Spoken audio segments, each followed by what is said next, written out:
Hey, welcome back, and I'm going to continue today working on this bit of firewood to see what fantastic we can get out of it. The first thing I do is assess where I want to take the first board from it.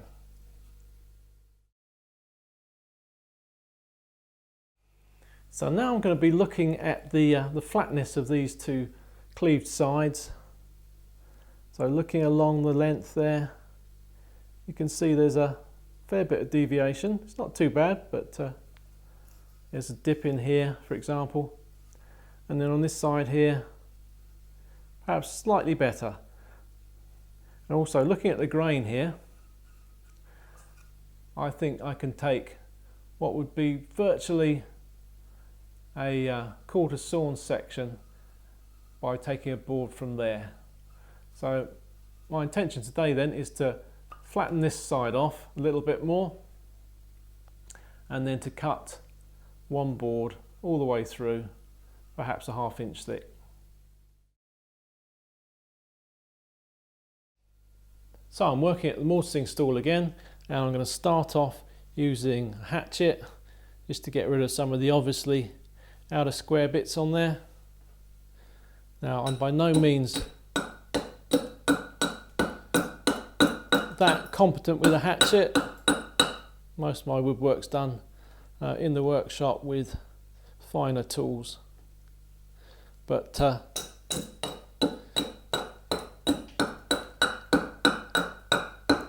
just cutting away the high spots as I'm doing here will make things a bit quicker when I change over to a plane.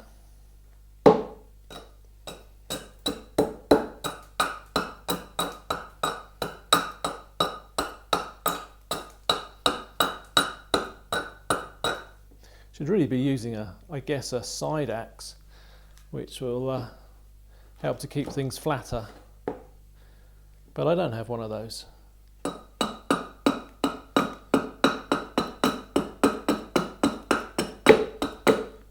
A draw knife would be good, and I could do that using my shave horse, but I know a lot of people are not going to have a shave horse to be able to hold this piece of wood whilst they use a draw knife. So this is probably the most easily accessible method.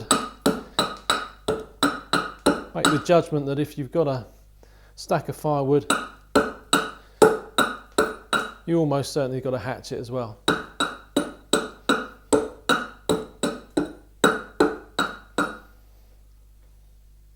This would have been done a lot easier if it was done when the wood was green.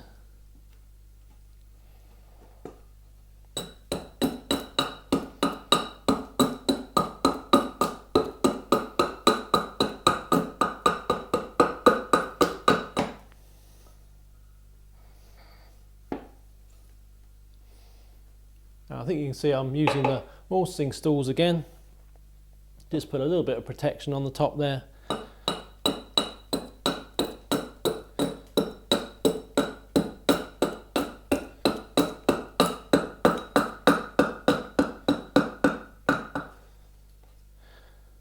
Looking down there now, it's getting pretty flat.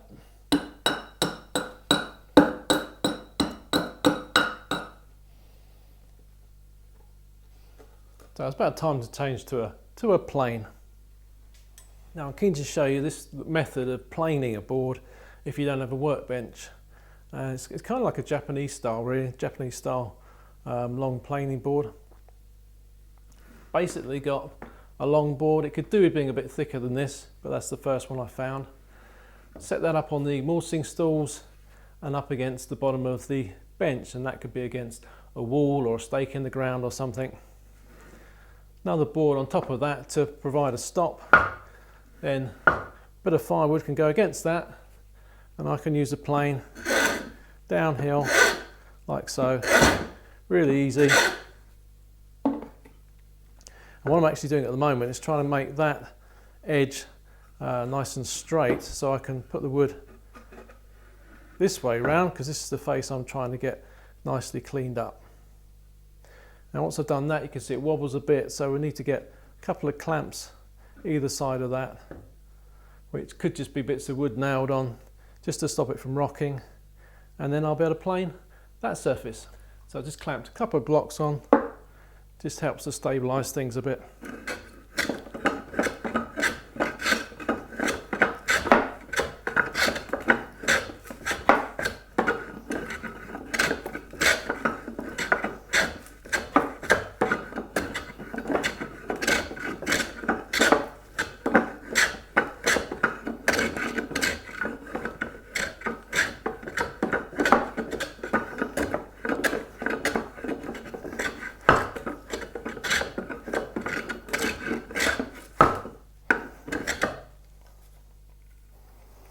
It'd be better if it didn't spring like that, so a much thicker board underneath would be excellent.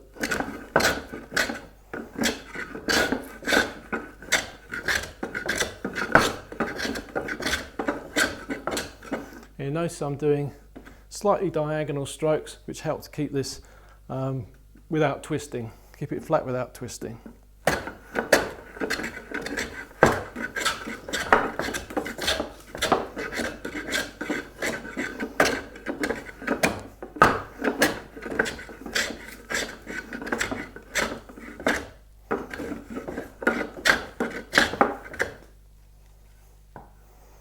And you can see the sort of progress we're making on it.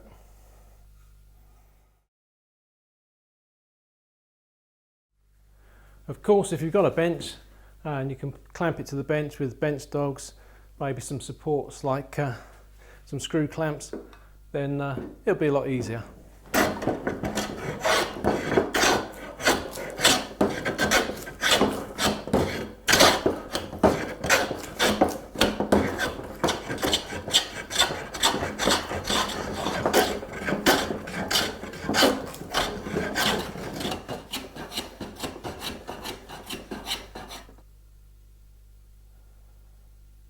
So you can see that's nice and flat now, no twist in it. So we can now think about marking across here and cutting a board out.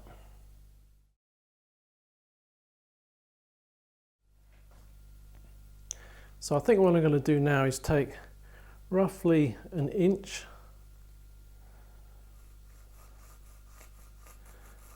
and cut that off. That gives me a pretty much quarter sawn section, and we're going to trim off, once that's off, we're going to trim off any excess that doesn't clean up nicely, and also take off the outside of the sapwood. That gives us a section which is wide enough that we can easily split down the middle and do a grain matched outside to a box right the way round, which is one option, although with that length I'll then be stuck. I'll need to find material for the top and the bottom as well, and there's not an awful lot left here. But with this section here, I thought I'd take probably some wedges like so, and do a bit of close boarding. I'll tell you all about that later. But for now, let's set up and start cutting this 1-inch board off. One of the first things I do need to do is have a line to follow, and on the outside here, a pencil line's just not going to cut it. It's the same colour basically as we've got the greys running through here. So I'm going to use a white pencil just to mark down there, and you can see that's a lot easier to actually see.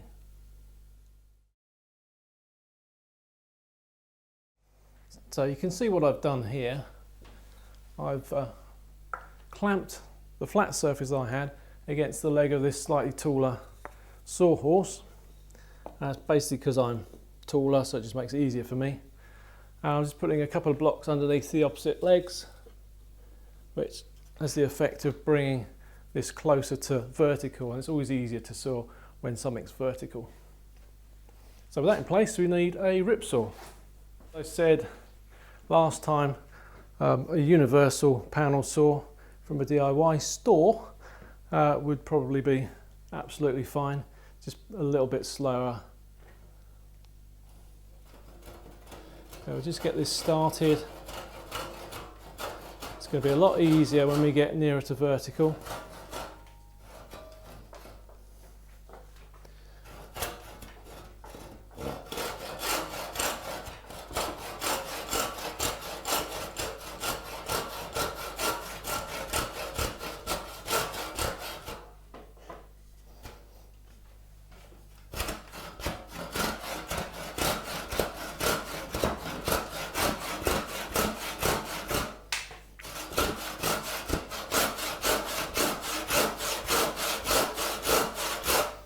You see, once I get enough teeth flat in the cut, the saw works a lot easier. There's a lot less jumping, a lot less catching.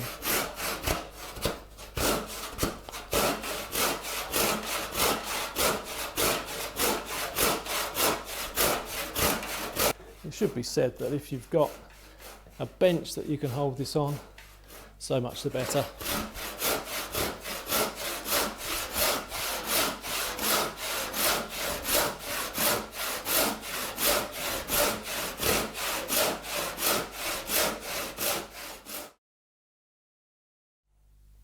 As with the planing, where you can manage to do it without a workbench, if you do have a workbench, it just makes things a lot easier.